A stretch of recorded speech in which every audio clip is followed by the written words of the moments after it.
Baik, kita mulakan. Tajuk yang kita pelajari babu qitalil jani wa qatlil murtaddi, iaitu memerangi, penyerang dan membunuh orang murtad. Hadis hari ini hadis 1227 dan sedikit ulangan untuk ingatan bahawa hadis 124 dulu menerangkan tentang orang Islam yang dikatakan sebagai mati syahid. Jadi orang Islam yang sebagai mati syahid itu orang yang tertikam, yang tenggelam, yang melahirkan anak, yang terbakar, yang jatuh daripada kenderaan yang ditunggangi, yang mati tertimpa, mati kerana banjir, mati yang jatuh dari atas. Ini tersebut dalam kitab Al-Muhalla, juzuk 5 halaman 229. Dan perlu diingat, mati syahid ini syahid dunia. Apa kelebihan syahid dunia? Syahid dunia ni maknanya dia tidak mendapat azab kubur. Dia terlepas azab kubur. Jadi dia akan mendapat nikmat kubur. Tapi tidak terlepas pada yaumul hisab, hari perhitungan, dia tidak terlepas. Dia tetap akan diperhitungkan. Hanya terlepas azab kubur.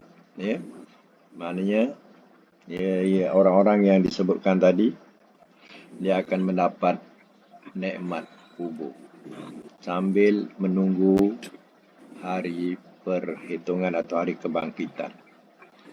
Itu dikatakan syahid dunia. Kalau syahid dunia akhirat, itu yang berperang fisabilillah atau menegakkan kalimah Allah di muka bumi. Itu syahid akhirat.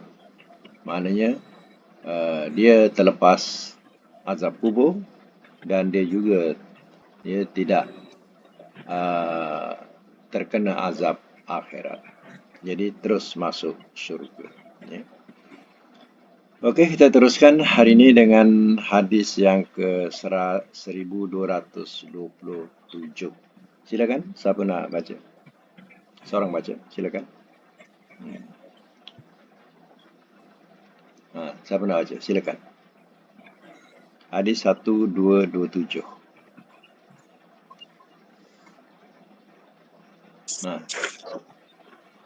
Siapa-siapa boleh? Saya baca, Ustaz. Sila. Bismillahirrahmanirrahim. Hadis 1227 dari Bara bin Azib, ia berkata, Rasulullah sallallahu alaihi wasallam telah putuskan bahawasanya penjagaan kebun-kebun pada waktu siang wajib atas yang empunya, dan bahawa penjagaan binatang-binatang ternak pada waktu malam wajib atas yang empunya, dan orang yang empunya binatang ternak wajib ganti apa yang dirosak oleh ternaknya pada waktu malam. Catatkan hadis 1227. Hadis boleh dipakai.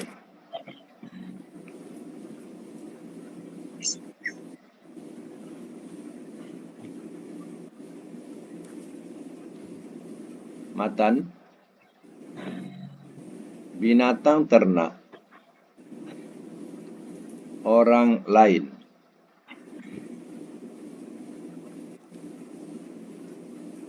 yang merusak kebun seseorang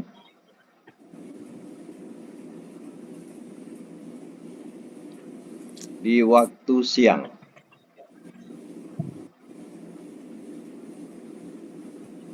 sedang kebun itu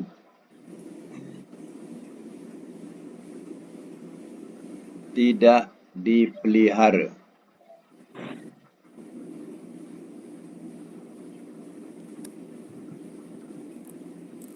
maka kerosakan itu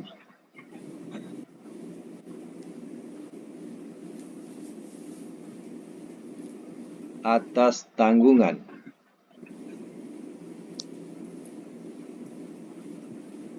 pemilik kebun.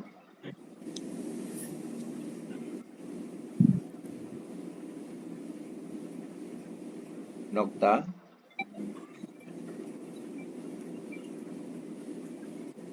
Di waktu malam,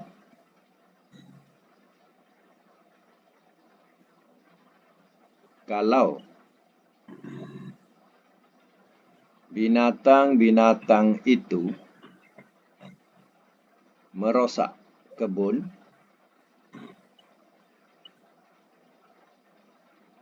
adalah atas tanggungan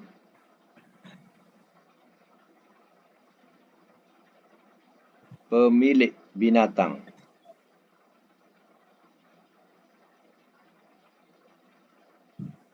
Nokta. Hukum sebagai satu ketentuan.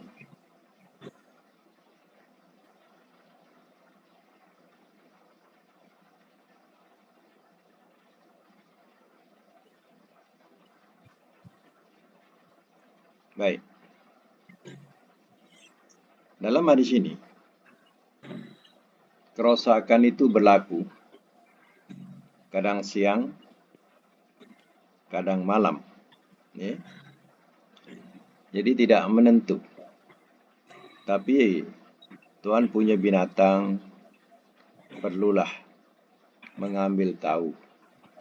Bukan sekadar nak mengambil hasil daripada binatang itu saja, tapi tidak memikirkan binatang ini telah merosakkan kebun-kebun orang, tanaman orang.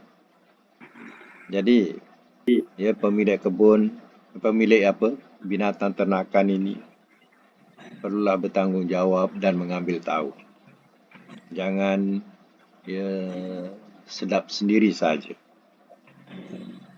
Ada binatang ternakan dilepas begitu saja, maka binatang pun merayaulah mana sana sini, ya, habis tanaman-tanaman orang dikerjakan. Ya. Sebab itu, ya adanya undang-undang dan hukum yang sedemikian. Ya. Binatang ternak yang mengganggu kebun orang lain pada malam hari, maka pemiliknya bertanggungjawab mengganti kerosakan tersebut.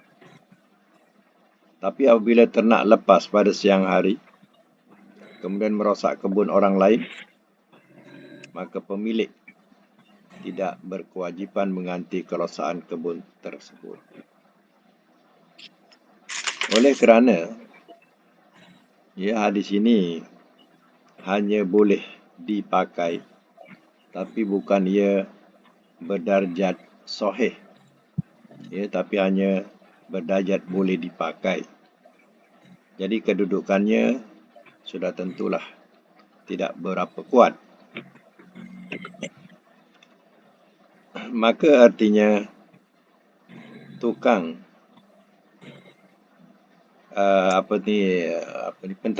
penternak, maka hendaklah ia wajib bertanggungjawab atas binatang pemeliharaannya. Ya. Kalau kita nak jadikan satu ketetapan, ia tidak boleh dijadikan satu ketetapan. Jadi walau macam mana pun, pihak yang punya binatang ternakan ini, ia perlu bertanggungjawab. Sebab hal ini bukan senang. Orang menanam, dia susah payah, dah banyak wang dikeluarkan atau belanja keluarkan untuk menghasilkan tanaman. Tapi malangnya, bila tanaman dah hampir nak dipetik hasilnya, habis dikerjakan oleh binatang-binatang ternakan sipulan. Ya, maka apa perasaan orang yang punya kebun ini? Ya? Jadi sebab itu tuan punya kebun harus bertanggungjawab. Tuan punya binatang ternak ya. Tuan punya binatang ternak harus bertanggungjawab. Baik, itu sama lagi 1228.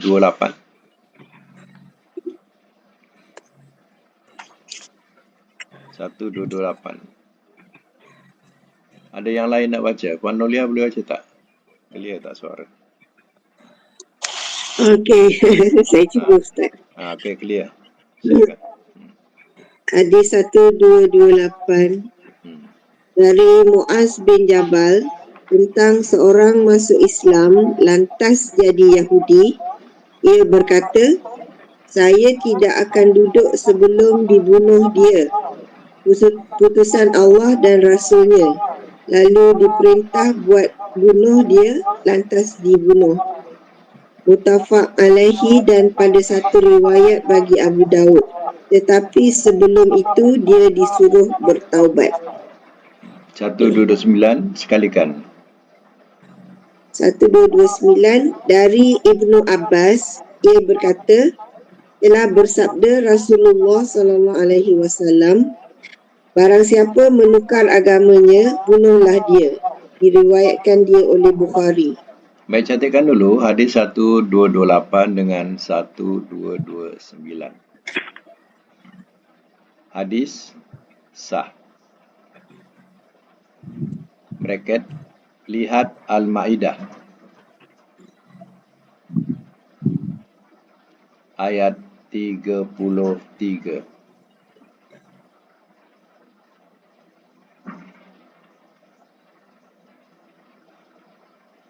Matan, orang yang mengacau agama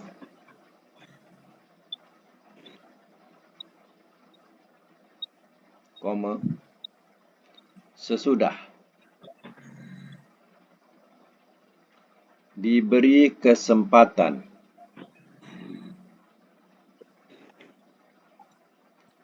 untuk bertaubat,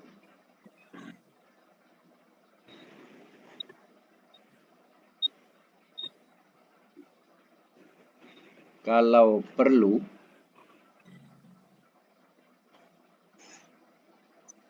boleh dibunuh.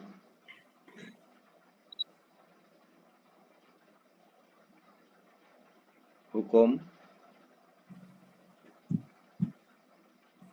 sebagai satu ketentuan.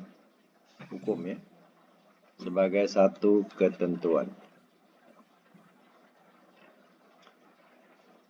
Baik, hadis 1228 dan 1229 ini menerangkan tentang murtad. Ya, murtad. Murtad ni bahasa Arab. Bahasa kita maknanya berpaling tadah. Itu makna murtad, artinya berpaling tadah. Dia dah masuk Islam, tapi dia keluar Islam. Namanya murtad. Artinya dia sudah berpaling tadah. Jadi seorang yang masuk Islam, kemudian pindah ke agama lain, maka ia dapat dijatuhi hukuman mati. Dan sebelum ia dijatuhi hukuman mati atau bunuh, maka terlebih dahulu disuruh taubat. Bila dia menolak taubat, artinya kembali masuk, disuruh bertaubat. Bila dia menolak untuk taubat. Artinya, kembali masuk Islam, maka dia boleh dijatuhkan. Kalau dia menolak taubat, artinya dia boleh dijatuhkan hukum mati atau bunuh. Ya. Sebab taubat itu, artinya masih diterima lagi dia sebagai orang Islam. Kalau dia dah menolak, dalam Islam, hukumnya adalah mati atau dibunuh.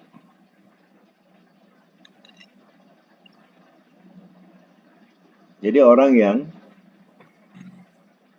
telah menukar Islam dengan agama lain atau keluar dari Islam, maka orang itu dapat dibunuh. Hal ini kembali pada hadis 1187. Kita belum sampai ya. Dah lepas. 1187. Yaitu dengan syarat orang murtad tadi menimbulkan kekacauan dalam masyarakat Islam atau memusuhi Islam. Dia dah keluar Islam, tapi dia buat kacau. Dia buat fitnah dan berbagai-bagai. Dalam surah Al-Maidah ayat 33 yang dicatat tadi dan 34, boleh tambah ya, 33 dan 34. Ini surah Al-Maidah telah menerangkan mengenai orang-orang murtad yang dapat dijatuhi hukuman bunuh, dan hadis-hadis Nabi yang menetapkan sifat dan syarat dari orang murtad yang dapat dijatuhi hukuman bunuh atau mati ialah sesudah dia diujuk untuk bertaubat. Kalau dia menolak taubat, baru boleh dijatuhi hukuman itu. Bukan agama Islam saja, kadang agama-agama lain pun macam itu juga. Kalau mereka yang didapati murtad daripada agama mereka, mereka pun kadang mereka bunuh. Bunuh ni sebenarnya bukan kita sendiri boleh buat. Sebenarnya pemerintah. Tapi kadang agama-agama lain, dia buat hukum sendiri. Mereka bunuh tanpa ada pembicaraan apa. Mereka bunuh. Jadi hal itu tak patut berlaku sebab adanya pemerintah. Tak boleh seorang-seorang melakukan demikian. Baik, hadis 1230 teruskan. Pak Nulia, teruskan.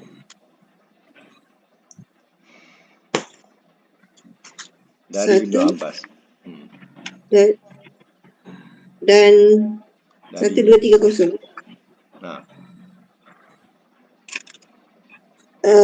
Dan daripadanya bahawasanya seorang buta ada mempunyai seorang ummu walad yang memaki-maki Nabi SAW dan mencela-celanya. Ia larang dia tetapi ia tidak mahu berhenti. Pada satu malam, ia ambil satu pacul yang tajam sebelah, lalu ia taruh di perutnya dan ia duduki. Dan dengan itu ia bunuh dia. Sampai yang demikian kepada Nabi SAW. Maka sabdanya, saksikanlah bahawa darahnya itu hadar. Diriwayatkan dia oleh Abu Daud dan rawi-rawinya orang-orang kepercayaan. Hadar tu mana sia-sia? Hadar tu sia-sia. Baik, catatkan dulu. Hadis 1230. Hadis sah. Matan. Orang yang mencela Nabi boleh dibunuh.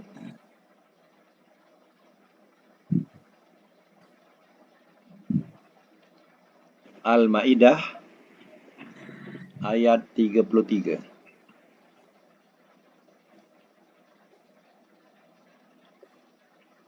Hukum wajib muhayyar. Wajib muhayyar. Muhayyar tu maknanya boleh pilih. Baik ya, kita semak semula.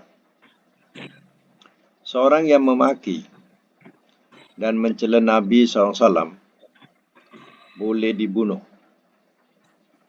Dan pembunuhnya tidak boleh dikisos. Pembunuhnya tidak boleh dikisos, maknanya dikisos ni balas bela. Jadi pembunuhnya tidak boleh dibunuh. Itu maknanya. Tetapi, tindakan seorang Muslim ini bukanlah berdasarkan perintah Nabi. Namun, Nabi mendiamkan tindakan yang bererti sebagai satu persetujuan. Jadi, pemerintah boleh membuat ketentuan undang-undang yang memuat hukum bagi orang yang mencela, maki dan menyerang kehormatan Nabi SAW. Jadi sampai sekarang pun, kalau ada orang menghina-hina Nabi, mencela-cela Nabi, dia memaki dan memburuk-burukkan, maka sebenarnya orang itu boleh dibunuh. Dulu zaman Nabi berlakunya, dia bukan Nabi yang menyuruh, tapi dia orang tu dia buat sendiri kerana dia sakit hati sangat bila dengar si Ummu Walad ini dia mencela-cela Nabi, memaki-maki Nabi. Jadi akhirnya ditekan dengan benda yang tajam dan perutnya mati. Si Ummu Walad ni mati. Maka berita itu sampai kepada Nabi. Rupanya Nabi tidak memenangkan yang mati, tapi Nabi memenangkan yang membunuhnya. Jadi hadis ini mendapat persetujuan Nabi. Artinya sampai sekarang hukum orang yang mencela Nabi, memaki Nabi dan memburuk-burukkan Nabi, hukumnya tetap sama, iaitu hendaklah dibunuh. Begitulah ketentuan agama. Jadi kita sebagai umat Muhammad ni, kita tidak boleh memburuk-burukkan Nabi, mencela-cela Nabi. Sebab Nabi adalah manusia yang maksum, yang telah diampunkan dosanya yang dahulu dan akan datang. Dan perbuatannya, cakapnya, apa yang didiamkannya, semua itu menjadi ikutan kepada umatnya. Sebab itulah kelebihan seorang Nabi. Dia tidak akan melakukan keburukan atau kejahatan, melainkan semuanya dilakukan menurut apa yang Tuhan perintahkan. Jangan kita hina-hinakan Nabi. Nabi pilihan Allah. Manusia yang dipilih oleh pilihan Allah ialah Nabi, Rasul. Itulah manusia pilihan Allah. Dalam banyak-banyak manusia ni, bukan semua boleh jadi Nabi. Bukan semua boleh jadi Rasul. Tapi manusia itu yang dipilih oleh Allah Ta'ala. Bukan sebarangan manusia. Kita kena tahu. Sebab itu kita tidak boleh seorang yang beragama, dia sanggup mencela-cela dan menghina-hinakan Nabi. Kalau ikutkan hukum, begitulah. Boleh dibunuh orang. Baik, kita tamat tajuk itu dan kita sambung dengan tajuk baru pula. Tajuk dia, Kitabul Hududi. Ya, Kitabul Hududi. Kitab hudud. Hudud. Ya.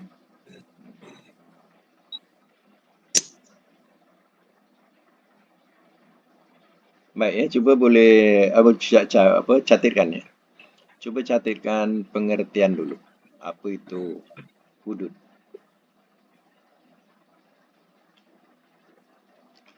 Hudud ialah, buat nota ya. Hudud ialah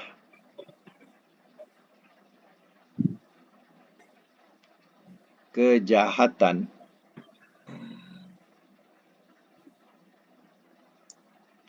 yang mencakup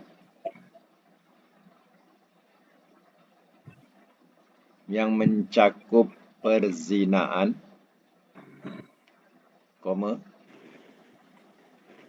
pencurian, minuman keras,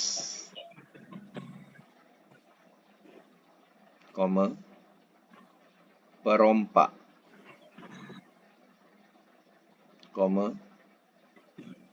pemberontakan,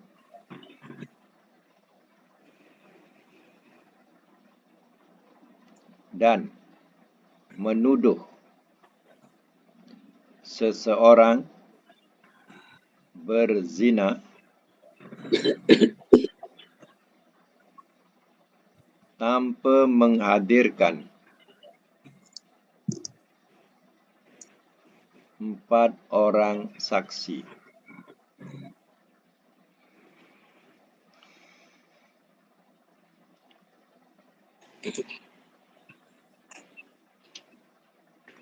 Noktah. Ya, jadi hudud.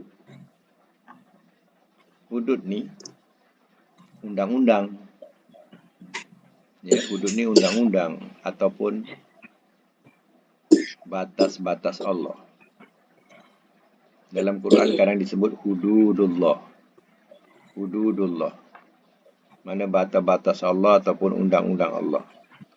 Jadi hukum yang berkaitan dengan hudud ini adalah kejahatan yang mencakupi perzinaan, pencurian, minuman keras, perompak, pemberontakan, dan menuduh seorang berzina tanpa dapat menghadirkan 4 orang saksi.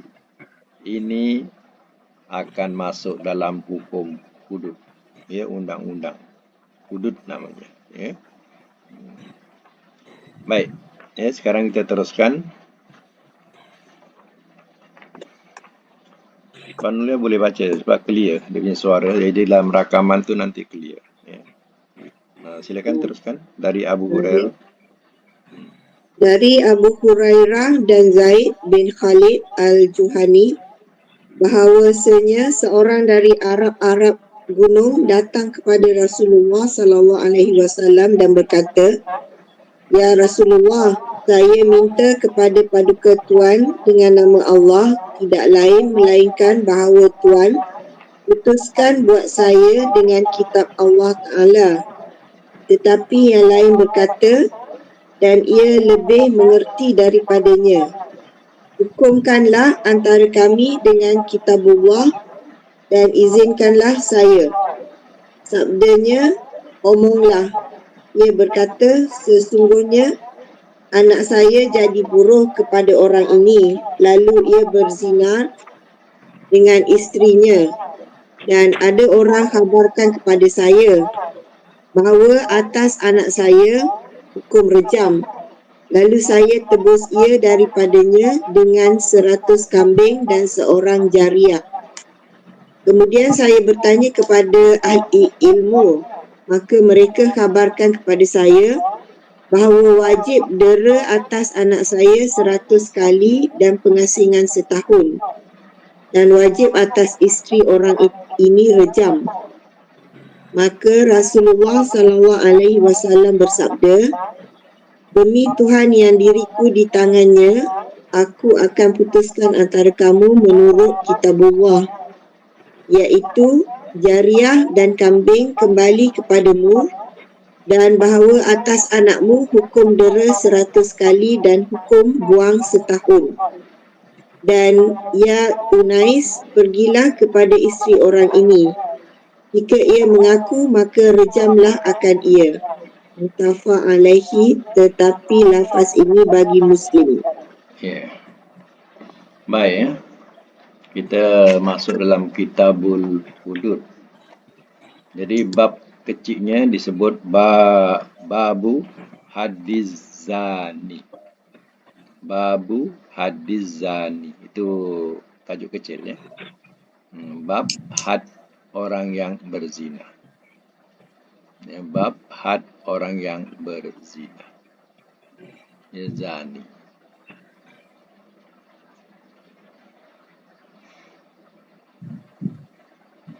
Hadis 1231, catatkan hadis sah. Matan 1 dan 2 ya, ada 1 2 matan. 1 dulu. 1, orang yang belum kahwin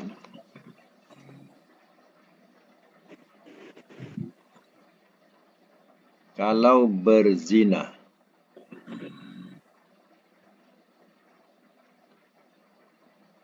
didera 100 kali.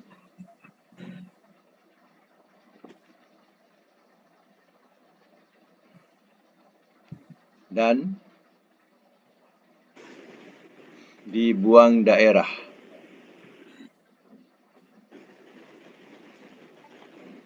selama setahun.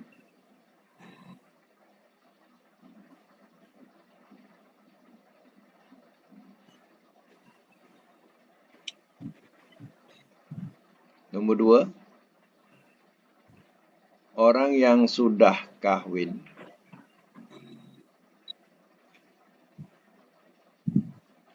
kalau berzina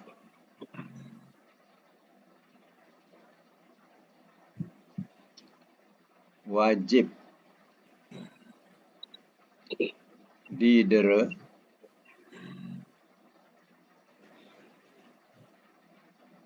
100 kali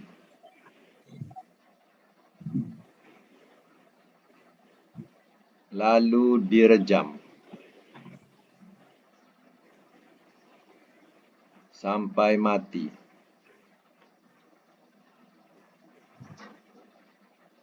Hukum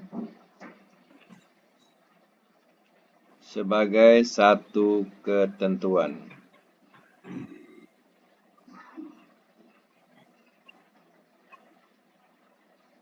Baik. Maksud hadis yang telah kita baca tadi, seorang bujang atau yang belum berkahwin apabila dia berzina, baik lelaki ataupun perempuan, maka hukumnya adalah dera 100 kali dan ditambah dengan pengasingan 1 tahun. Tetapi bagi yang bersuami atau beristeri, maka hukumnya ialah rejam, iaitu badannya ditanam setinggi dada. Kemudian kepalanya dilempar dengan batu sampai mati. Jadi dalam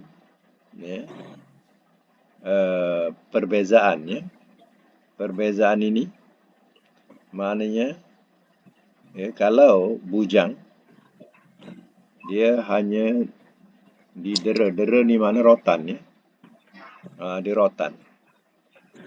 Dirotan 100 kali yang bujang. Kalau yang sudah berkahwin, dia didera dan juga lalu direjam. Mana direjam ni, istilah rejam ni itu yang disebut tadi. Mana ditanam dulu badannya sampai setinggi dada. kemudian kepalanya dilempar dengan batu. Mana orang-orang yang melempar ini tidak boleh belas kasihan. Sebab yang melempar itu menjalankan tugas daripada hukum Allah. Jadi dia tidak boleh belas kasihan. Jadi batu tadi batu yang boleh dipegang untuk dilempar. Jadi yang dilempar itu ialah kepala.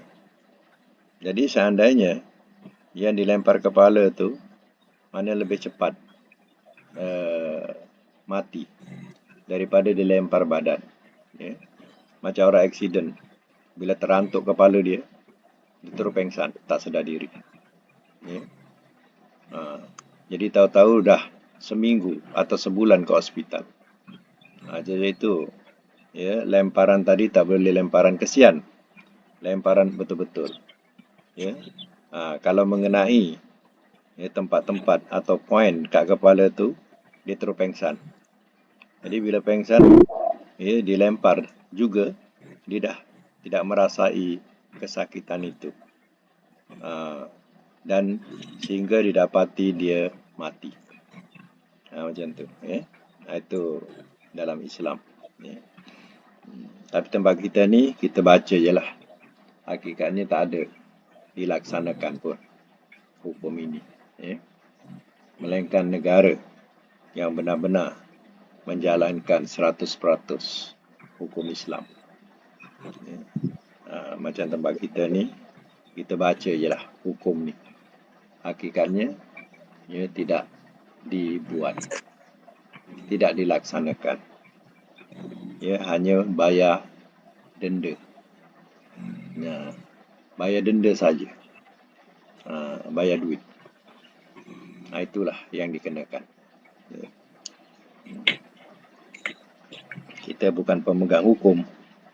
Kalau pemegang hukum, kita lah yang bersalah. Kita ni orang yang kena hukum. Bukan penggubal hukum. Jadi tanggungjawabnya tidak besar. Yang besar ni yang menggubal hukum, yang membuat hukum, yang buat dasar hukum. Itu tanggungjawabnya besar lah di sisi Allah Ta'ala. Baik, kita teruskan lagi hadis 1232. Silakan. Hadis 1232 dari Ubadah bin Slamit bin Syamit. Ia berkata, Somit. Ia berkata, telah bersabda Rasulullah SAW, ambillah hukum daripadaku, kerana sesungguhnya Allah telah bukakan jalan bagi mereka, iaitu perawan dan teruna dera 100 dan pengasingan setahun, dan yang sudah berkahwin dengan yang sudah berkahwin dera 100 darjam. Diriwayatkan dia oleh Muslim. Baik, 1232. Catatkan hadis sah. Matan menerangkan bahawa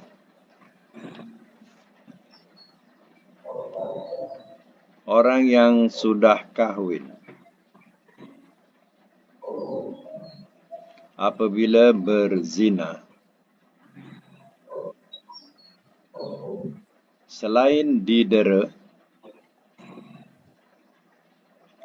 100 kali,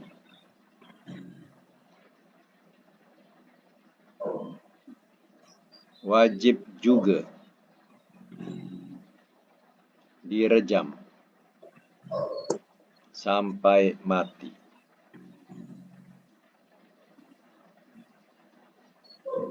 Hukum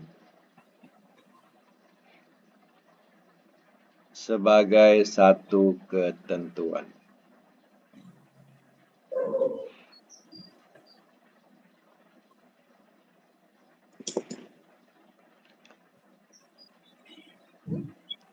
Di Indonesia, di Aceh, telah diberikan kelulusan oleh pihak pemerintah Indonesia tapi hanya di Aceh saja boleh melaksanakan hukum Islam. Sebab itu di sana orang yang minum arak kena rotan mengikut Islam. Dan dia memperjuangkan sudah lama hukum Islam ini. Dan dia minta diasingkan daripada Indonesia. Dia minta diasingkan, dia nak hidup, nak jadi satu negara sendiri. Jadi pihak Indonesia tidak membenarkannya. Peperangan demi peperangan, maknanya ada tentera daripada Aceh, ada tentera daripada kerajaan. Sentiasa bergolak, berperang. Lama. Sampai akhirnya dibenamkan dengan tsunami. Bila lepas daripada tsunami itulah baru mereka mendapat pengiktirafan boleh melaksanakan undang-undang Islam. Hanya di Aceh saja, tapi Aceh tidak boleh keluar daripada Indonesia. Sampai sekarang mereka ada menjalankan hukum Islam. Bila lepas Jumaat, kalau ada mereka yang bersalah, maka ramailah yang akan menyaksikan orang yang kena rotan, kena hukum. Sebab undang-undang Islam ni tak boleh disorok sebenarnya. Kena ditontonkan supaya jadi pengajaran. Kalau ni main sorok-sorok, tahu-tahu dia dah kena sebat, dah apa, orang tak nampak. Tak jadi pengajaran sangat.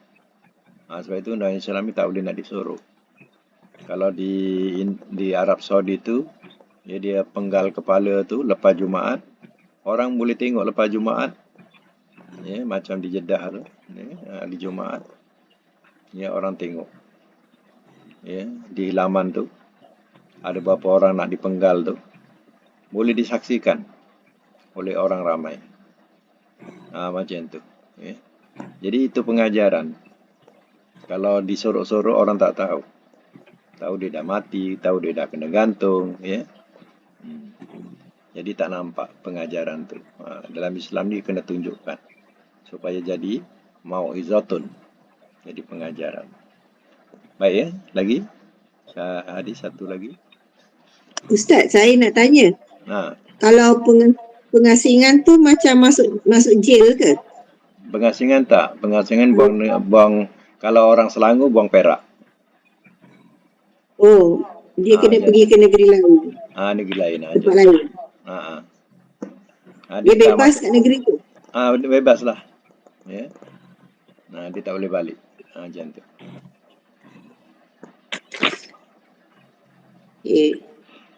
Maknanya dia ni sudah kena hukum.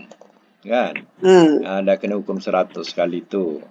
Lepas tu, dia kena tak boleh duduk dalam negeri tu balik lah. Selama setahun. Pandai-pandai lah. Hidup. Pandai-pandai.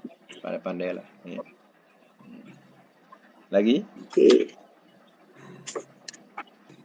Hadis nak sambung ya Ustaz? 1, 2, 3. 1, 2, 3. Dari Abi Hurairah, ia berkata, telah datang seorang dari muslimin kepada Rasulullah sallallahu alaihi wasallam sedang ia di dalam masjid. Ia seru dia, iaitu ia berkata, ya Rasulullah, sesungguhnya saya telah berzina. Ia berpaling daripadanya. Ia berkisah menghadap mukanya dan berkata, ya Rasulullah, saya telah berzina. Ia ni Rasulullah.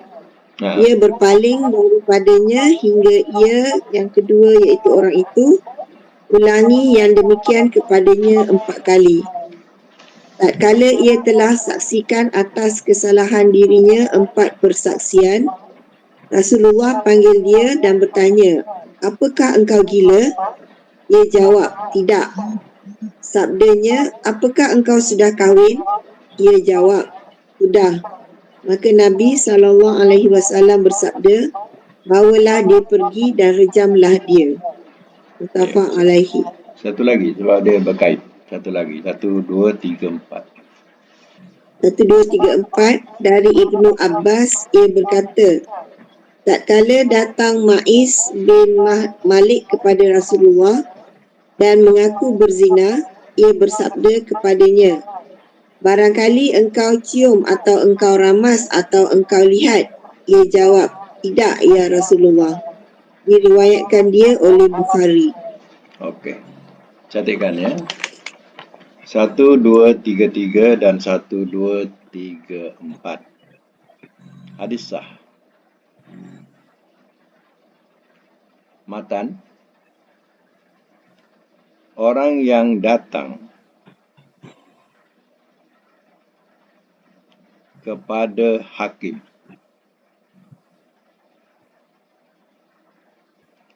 mengaku berzina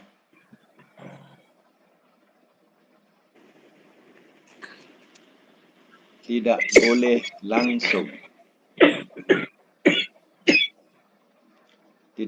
langsung diterima pengakuannya.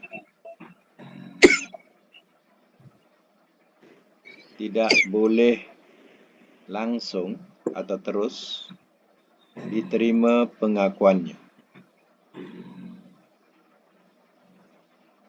Sebelum diperiksa dengan teliti.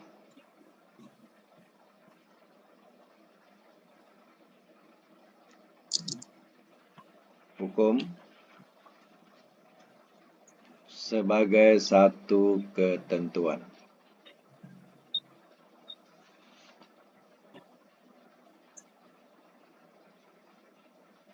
Baik. Zaman Nabi, kesannya tak ada orang yang dikatakan zaman Nabi ni kebanyakan orang zaman Nabi ni yang bersalah, dia sendiri datang mengaku. Dia datang mengaku. Jadi kalau dia berzina, dia mengaku. Dia sanggup untuk dihukum dengan hukum Allah. Macam itulah. Ya, tapi Rasul, dia tidak terus menerima ya. Macam contoh hadis yang pertama tadi yang kita baca, yang disebut tadi. Bila dia mengaku dia berzina, Nabi berpaling. Tak pandang. Kemudian orang tu mengatakan lagi, ya, dia berzina sampai 4 kali. Dia mengatakan. Kemudian Rasulullah suruh siasat.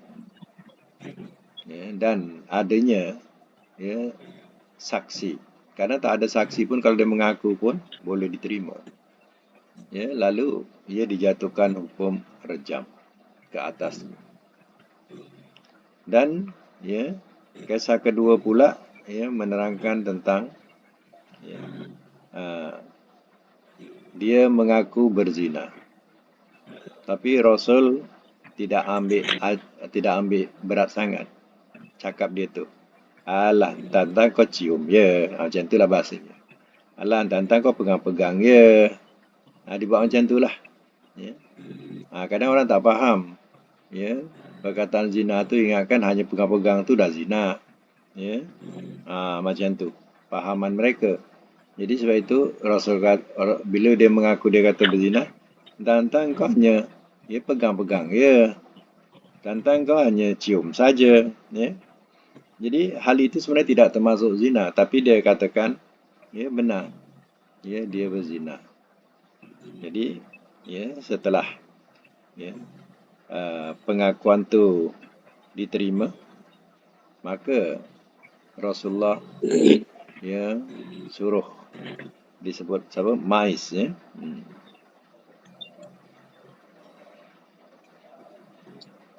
Mais ni dikatakan mana tadi?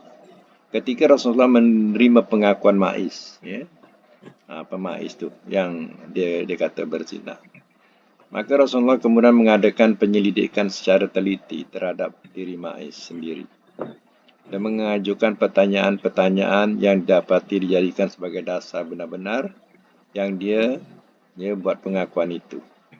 Hal ini menjadikan satu ketentuan bagi hakim dalam menerima pengaduan seseorang yang melakukan perbuatan yang boleh dihukum kudut.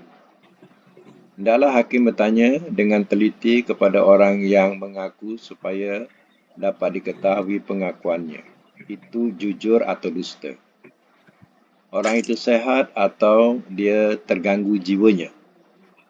Bila hakim yakin bahawa orang yang mengaku berbuat